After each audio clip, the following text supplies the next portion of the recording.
Welcome to the Professional Muslim Women Podcast, a place for working Muslim women to share their stories, struggles, triumphs, and lessons learned along the way in pursuit of their careers. I'm Dr. Kali Hussein. And I'm Dr. Hani Ahmed. And in this podcast, we bring inspirational, trailblazing, successful, and fulfilled professional Muslim women to you. Get ready to be inspired and learn how you can forge your own path as well.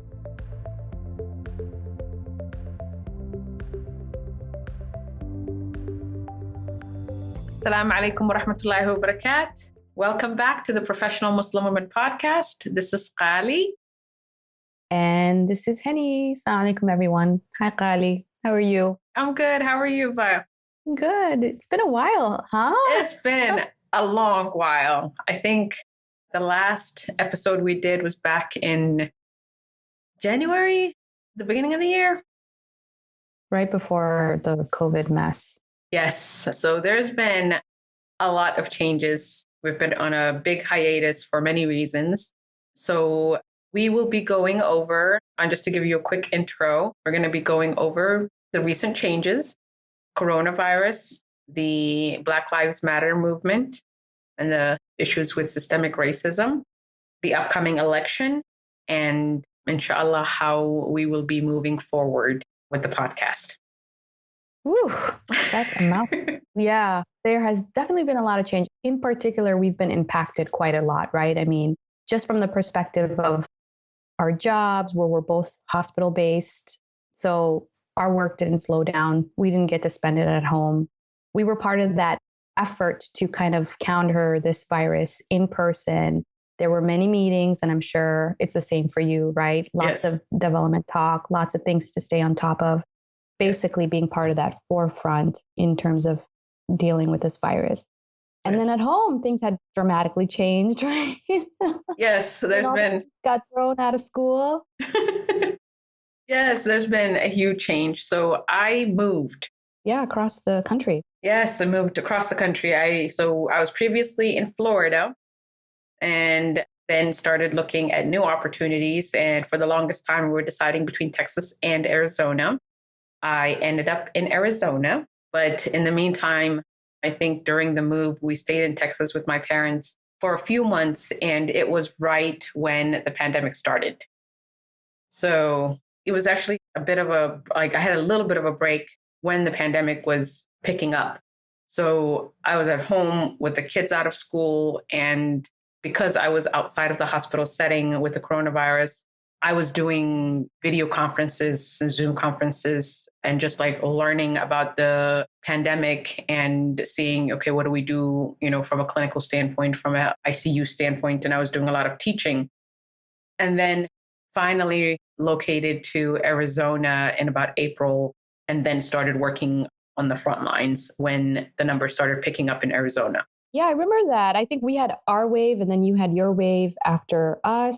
Yes. Thankfully, it wasn't as horrible as New York City and some other places in the world, but it did get pretty bad, right? What was your experience like being on the front lines? Oh my God. So one of the hospitals that I work at, initially, we're not that full. We have ICU, we have plenty of rooms in the ER. We got to a point where we were running out of space. We had ICU patients not in the ICU. They were, being housed in other spaces like the PACU. We were overflowing. ICU patients were in places that are not the ICU with minimal equipment. Right. In the ER, we had patients outside of rooms and in hallways with people coming in with concerns for COVID, but not being isolated because there's no room. To this day, I still wear my N95 everywhere around the hospital because we don't have the appropriate PPE. We don't have the appropriate facilities to really put patients who are either suspected of having COVID or have COVID in an isolation room that has negative pressure, right? So a few cases come into the hospital, and then before you know it, it spreads. And I'm sure you've been through the same situation where you're always exposed to it, and then you're coming home to family. That's the other scary part.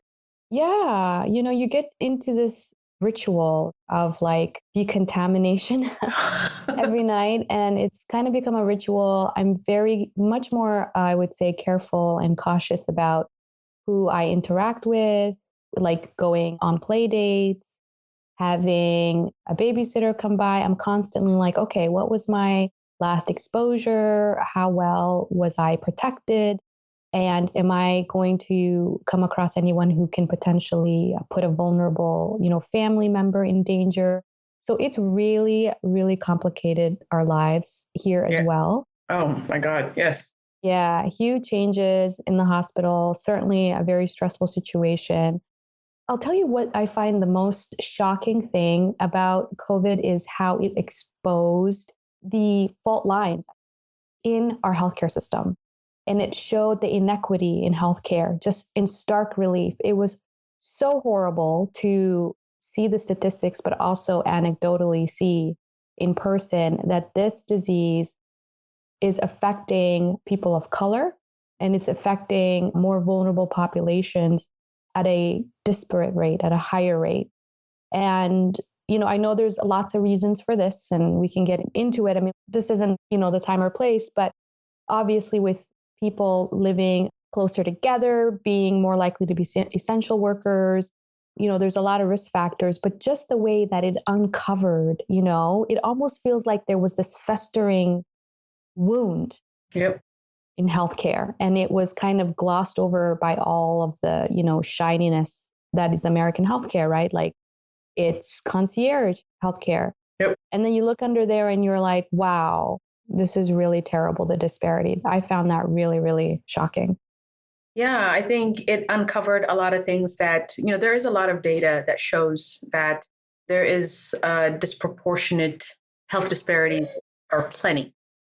So health disparities were existent pre-COVID. The fact that more women die of heart disease, that high blood pressure and diabetes and the outcomes associated with those are worse off in African Americans and African American population and the Latino population than in our white patients, how pain is treated, maternal mortality and infant mortality in our Black patients, far worse than the majority of the population. So these have all been evident, and there's clear data to suggest that it's our bias. There's systemic racism within medicine. But I think, we've ignored it. The data has been there. We've just ignored it. And coronavirus just put a huge spotlight on it and, showed us that we can no longer ignore that. And what I found very frustrating, but very telling is how our approach to controlling the pandemic changed when we found out the numbers. As soon as the numbers came out that it's more Black population and the Hispanic population that are being affected, we became less aggressive. This administration said, oh, it's not as bad. We can open things up again. And it shows us what we do with that kind of information in medicine, the health disparities that exist. There's a lot of publications that came out that started attacking the fact that health disparities exist, right? There was something in the, I think, Journal of Vascular Surgery that basically said, we don't need diversity, right? So the whole affirmative action thing that we don't need diversity, and by admitting more diverse people into medicine, we are decreasing the quality of applicants because we're just using race, right? So I think that plus, what happened on the day that George Floyd was killed, that image and how he was killed, I think opened up a huge wound, which is Yeah. racism in America.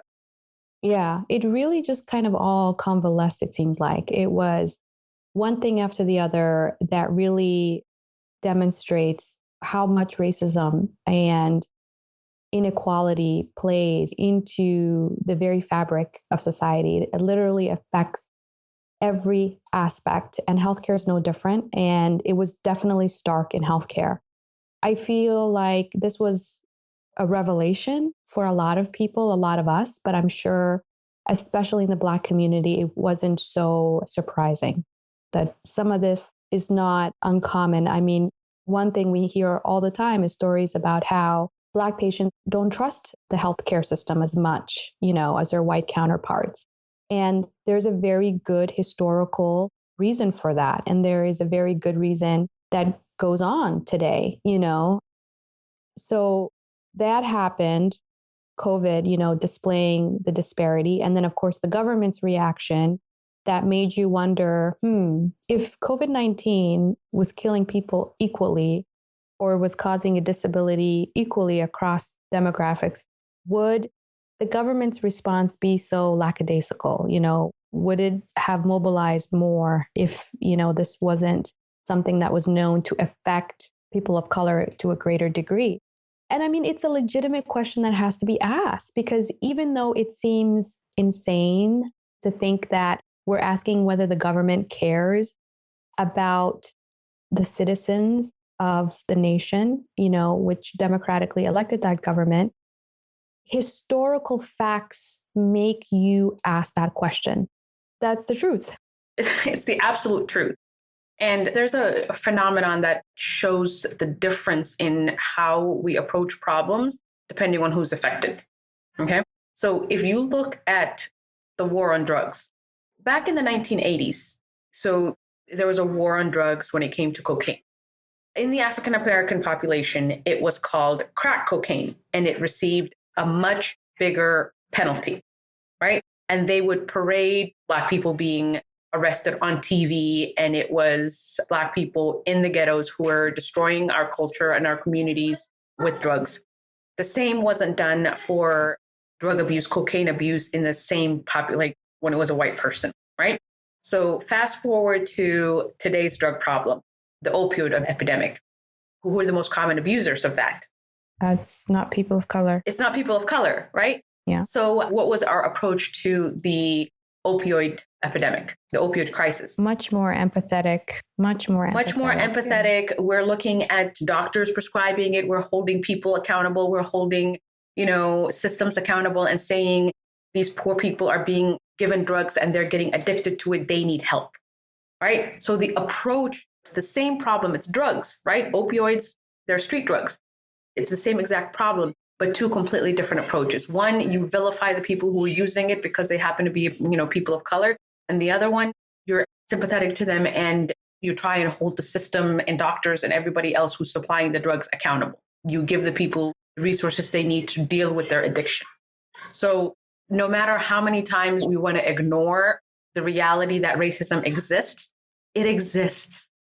It exists, right? Within medicine, there's a really good book called Medical Apartheid that talks about the history of racism in medicine. The criminal justice system, there's another good book called The New Jim Crow that talks about how mass incarceration and the war on drugs basically is something that was extended from, the days of slavery. Studying history, if our society really wanted to help understand why people feel this way and why people are so angry, those who don't know their history are doomed to repeat it, right? Right. That's where we're at. Like, there's so much reason and basis for all of this, but, we're all blinded to it. We're all blinded to it. We have physicians saying, I don't want to talk about Black Lives Matter movement because it's political. I don't like talking politics, but we're talking about people's lives, right?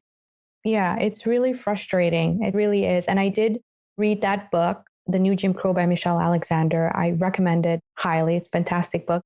And there's a documentary on Netflix, right, about the same theme called The 13th that oh my God, where yes. they interview the author. It's really eye-opening and enlightening. A lot of these statements that dismiss the frustration and the anger among people of color and how it's politicized, these expressions come from people who don't experience any of this. They just don't understand what it's like to be on the receiving end of injustice. They are not in the minority. I think also on the flip side, they understand that there is a system, that favors certain groups and disfavors other groups. And they understand and they look at the advancement of the disadvantaged, oppressed group as somehow threatening to their own standing. And so they don't just dismiss these movements and they don't dismiss, the anger and the organic frustration that drove just literally just people onto the street. They are actually fighting against that. They are actually trying to push back in a very strong way, as we've seen in the news, sometimes in very violent ways. So I think it's really important that our eyes have been opened. And, as someone who's been here just about a decade, when I was moving here to the US, President Obama was being inaugurated. I think there was a sort of a lull, over the country. I think we were disillusioned by the advancement that we thought we had reached in this country to make it a more equitable place.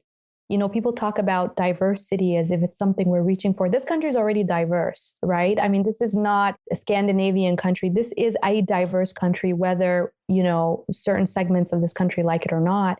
And so celebrating diversity is good for all of us, right? For the entire country. And instead, what we saw happen over the past 4 years is we saw the devaluation of that diversity and the stigmatization and the hatred of minority and vulnerable groups in the US, right? Ethnic minorities. And that is being used as a political weapon by one party, one political party. Let's just call it what it is. And, this gets me to the other part. I know I hear so much talk about let's not get political and everybody is scared. When is it more important, Ali, to get political than when literally lives are hanging in the balance? When is it more important? We've all seen the news reports. We all know what's going Yeah. on, why COVID is exploding in this country. We all see it and we all know why. And if you refuse to acknowledge that, put your head in the sand and don't understand how politics affects what's happening and why it is politically expedient to repress and suppress an entire, group of people, I think that we are making a huge mistake and we're completely missing the moment. This is actually the time to embrace the moment. We're in the middle of a big change, and I think this is what it comes down to. And the crux of what you and I discuss all the time is what's our role? How do we deal with this massive upheaval that's going on, not just in the US, but around the world? What does it mean to us as Muslims, as women, as professionals, as mothers, as people who are trying to practice their faith, seek happiness and health and security and safety and contribute to their community? Where do we fit in all of this and what's happening today? What are some thoughts that you have on this? So my thought on this is that, I myself have been previously not very attuned to politics because I felt like, yes, we all have our roles and we all have different ways that we make impact. But this moment, I think it woke up a lot of us who put, politics aside as something not important to engage in. And it makes us realize that, a lot of the freedoms that we appreciate right now that we enjoy, like the freedom to vote and make decisions and participate in a democracy, happened because people got political, right? People had to become Absolutely. political and fight for these things in order for us to enjoy these rights. So for us in a moment like this, to remain, disconnected from politics and say, oh, it'll work itself out, I think we are doing a disservice to the people who are impacted by everything that's going on. And we also do a disservice and are not honoring the work of the people who came before us and fought for all these civil rights. So I think our silence and our lack of participation helps, the people who are doing all the harm, right? So I think for those of us who would rather, not be bothered by politics, this is the time to be bothered and to be loud and speak up with your votes when it comes to politics. We can't be silent on this because, the dog whistles that, the current president started off with are now just blatant, you know, Yeah. just Yeah. flat out explicit racism and hatred of anything that is not white. Yeah. All right. It's just gone beyond what used to be normal discourse in politics. I almost feel like we somehow were, we went back in time and it's like 1968. And it makes you wonder if this type of political rhetoric has a home in this country. Has there really been progress? Have we really progressed much from the 1960s? I think about that. And you're right. The time to sit out is not, now. It is not, because we're in a situation where votes are being suppressed. We're in a situation where very blatantly and very clearly it's not about the candidate appealing to a broad coalition in an attempt to win the most votes. This is about suppressing the most votes of one side, you know. This is not a symmetric battle, I should say, like a political battle. This is one side that is talking in really, really dangerous ways and using dangerous terms and literally putting people at risk. And this is backed up by data that shows hate crimes have surged over the past 4 years. Oh, And there's a absolutely. reason for that. So I concur, and I would say the same. Please vote. Take your family and make sure you all vote. Exercise your right. This is the most important and the most powerful tool we have to affect change on a national level. And right now, what we need is a national change. We need it for the sake of dealing with COVID. We need it for the sake of racial equity and equality. We need it, frankly, for the sake of the continuation, the prosperity of this country. You know, I think that that's how much the politics in this country has regressed, and specifically because of one party that is feeling very threatened in terms of political power. So that's, I guess, my soapbox about it. I mean, there's so much truth to that. I mean, we're getting into a point of approaching, I think we're probably approached it, and, fascism and dictatorship, right? The guy is saying he doesn't know if he loses the election, if there's going to be a peaceful transition of power. That is like dangerous, right? It's ridiculous because 40% of the country, take his word as the end all truth. Yeah, unfortunately. There was something I read about, like, in order for democracy to survive, you need a well-informed electorate. And what's been happening over the years has been there's such an erosion in information and such an erosion in the education and understanding, like, civics and civic responsibility. And then, add to that the past decade of social media and the fact that there are people who literally live in their own worlds with their own truths and their own facts, and you can't pop the bubble of disinformation, tribalism. It's really, really dangerous. I mean, just think back to the 90s, and then you realize what a crazy time in history that we're living through right now. So we talked about our voting, and of course, remember, we're not voting for the perfect candidate here, but this is not the type of election that you can afford to sit out. Whatever happens will affect our lives very, very personally. So we have to do our part. But what about, Ghali, on an individual basis? Like, as a professional Muslim woman at work in your community, what do you think about, like, how can we change, some of this? Is there any way that we can affect this deep entrenched inequality that affects us not only as patients entering the healthcare system, but even as physicians, working within healthcare system, a supposed place of authority? What do you think? You always come up with very hard questions, honey. I do. No, but I think you raise a very good point, and that is the idea that we should not be hopeless, that we all have power to make our own impact and, be the change that we want to see ourselves. So what I would say is, use this opportunity to speak to issues that are relevant, that affect your minoritized patients directly. If you're in a position to speak to that, by all means, bring up the idea and the data that, what are we doing to specifically address health disparities within our system, right? How can we, on an individual level, in a hospital, in a clinic, or in whatever practice you're in, how can we help our patients so that we mitigate the disproportionate effect of COVID-19 in our patient population that may be vulnerable?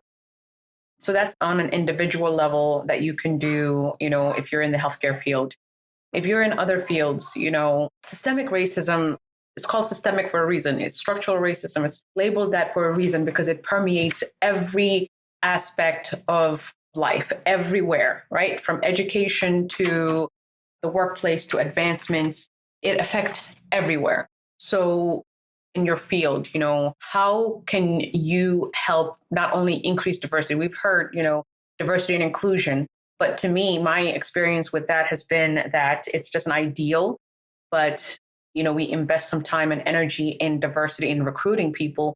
But when we recruit people, do we really do inclusion? Right? We recruit people into systems that were not designed for them. We recruit people into systems that continue to exclude them, in systems that make them realize that they don't belong and that push them out, right? So, what can we do as individuals to improve inclusion, to figure out what parts of the system are not working for everybody and how we can change those things and make it better for everybody, right? Like, for example, one of the questions that I recently posted on Twitter was, where do you guys pray in the workplace, right? For Muslims. Like, I remember I was at work one day, I had an intern with me, and I said, hey, I'm going to go upstairs and pray. He was Muslim, and he looked at me and goes, oh my God, Dr. Hussein, you pray at work? And I was like, yes. But it didn't occur to me because when I was a resident, when I was, in college, we had a Muslim Student Association. But when I was in medical school, I would have to go home because there was nothing at work that I felt comfortable with. But now as an attending, it's like, I don't even have to think about it. But having that conversation made me realize that not everybody is comfortable in that place, right? If you're in a position where you can address certain issues, like if you have people who are being blatantly racist, can you, bring up issues where you can say, hey, you know what? We need to hold that kind of, behavior accountable.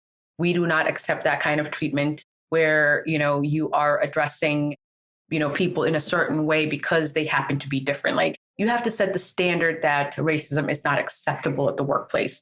So there, I think, depending on the situation, we can use this moment to help us speak up to these things and address them head on. Because one of the things that I've learned over the years is that systems are designed to get the results that it gets, right? So if a system is okay with racism, and it's always been okay with that kind of behavior, it's not going to change, right? Unless someone speaks up and someone says this is not okay. So I think one of the things we don't realize is that we sometimes have to be the agents of change, right? Mm-hmm. Systems are not going to decide, hey, how can we be more inclusive? They're going to look at their bottom line, and your comfort is not going to contribute to their bottom line, right? Everybody feeling included, everybody feeling welcomed is not going to contribute to their bottom line. Right. It's sad. It's a sad reality, but for change to happen, we have to be able to speak up.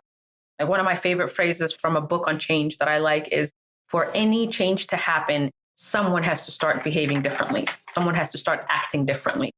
So unless we start acting differently and letting, our expectations be known that, no, we will not be accepting this kind of behavior, or we will not be accepting this kind of, disparity, things will not change. Yeah.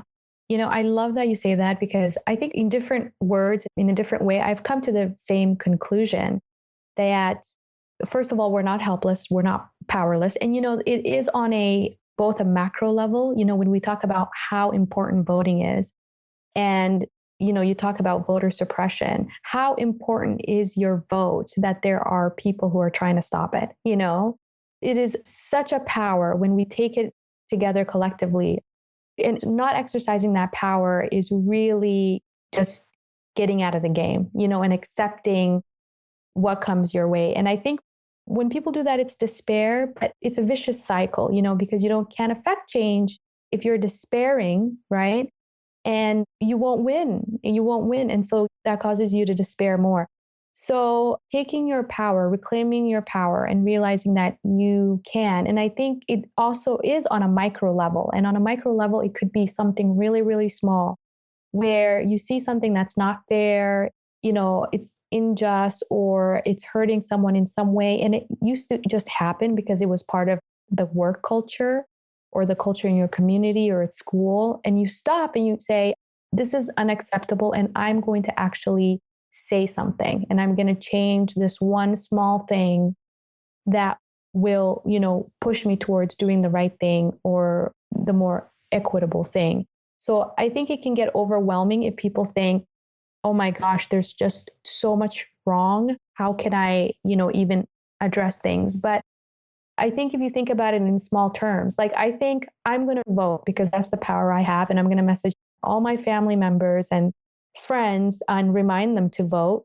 And, it may be a small change, but I could be a small part of this change that eventually leads to big changes that affects climate change, and leads to policy changes that affect, voting rights and makes it easy for everyone to vote.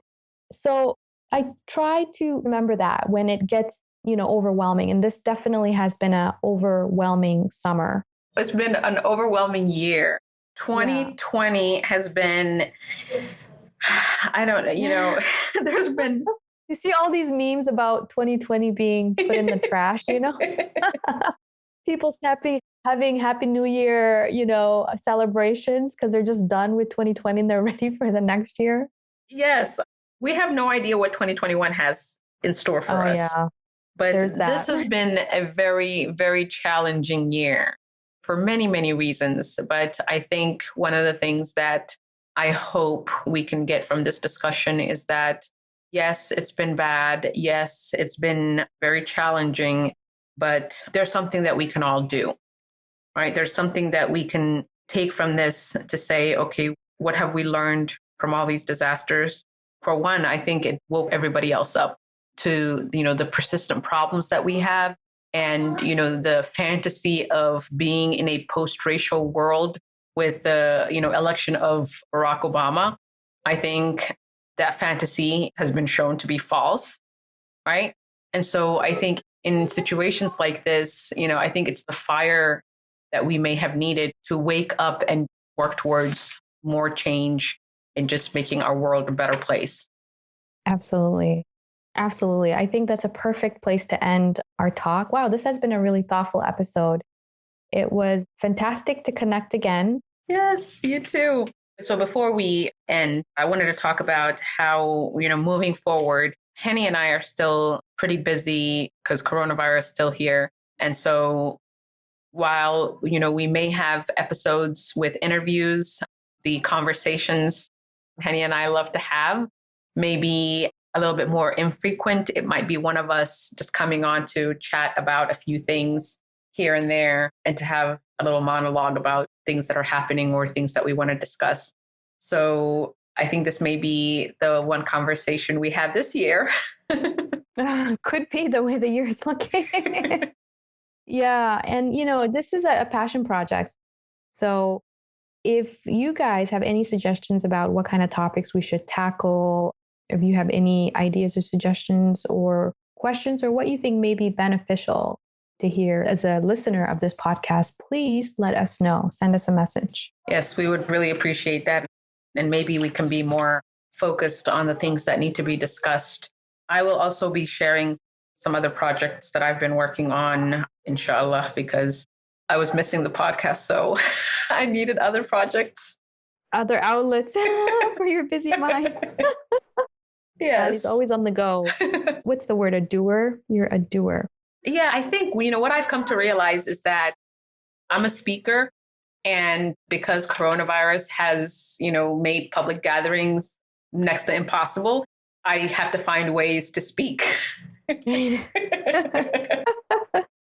Well, you know what? Take it away, Abayo. Take it away. We need your voice. We need your voice. Oh, thank you. So inshallah, next time I will be sharing some of those projects that I've been working on. And in the meantime, stay safe, take care of yourselves, take care of your families, vote, vote, vote, let your voices be heard. And hopefully, inshallah, we will see that things will start looking up. Inshallah. Yes, I like to remember that what I learned from reading about history, the little bit of historical reading I read, is that progress is not linear, right? It's back and forth. It's 2 steps forward, 1 step back. And there could be a very good case made for the fact that the past 4 years is actually could be a catalyst for the next progressive era.